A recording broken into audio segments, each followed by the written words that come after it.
Ukrainian forces fought pitched battles in the eastern region of Donetsk region, while in the south Russian troops strengthened their defensive positions and bombarded the regional capital of Kherson, recaptured by Ukraine last month, the Ukrainian General Staff said on December 1. Across Ukraine, technicians were frantically working to restore electricity supplies heavily damaged by relentless waves of Russian bombardment that have left millions in darkness and cold at the onset of winter. Donetsk, where Russians have been attempting to make further advances, remained the site of the heaviest fighting, the General Staff said, adding that Russian artillery pounded Ukrainian positions and several towns, including the flashpoint town of Bakhmut and nearby Soledar and Opythna.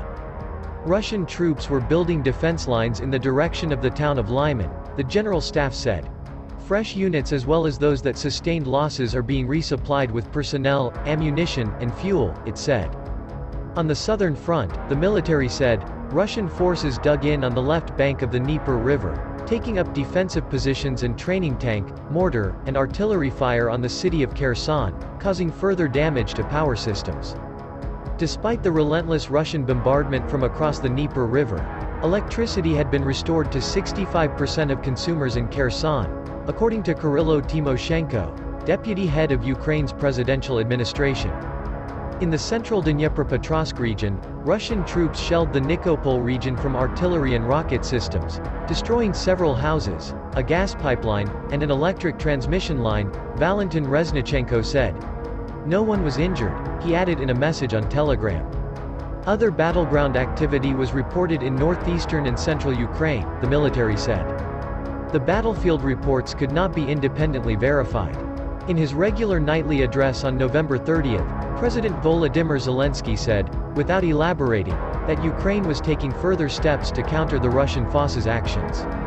We are analyzing the intentions of the occupiers and preparing countermeasures, tougher countermeasures than is now the case, Zelensky said.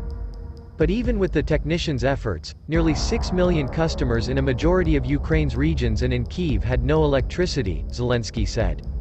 The United States and other Western allies pledged more financial support and relevant equipment to boost Kyiv's energy resilience during a gathering of NATO foreign ministers in Romania on November 30.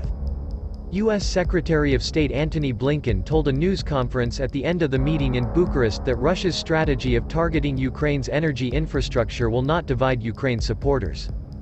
Blinken said Russian President Vladimir Putin has focused his ire and his fire on Ukraine's civilian population, hitting infrastructure that provides heat, water, and electricity to Ukrainians.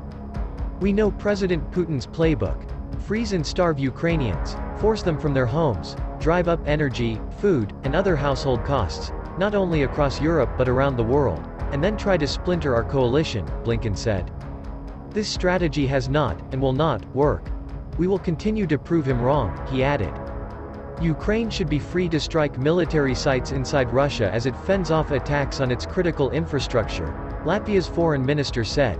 But allies including the US have held back on sending weapons that can strike Russia.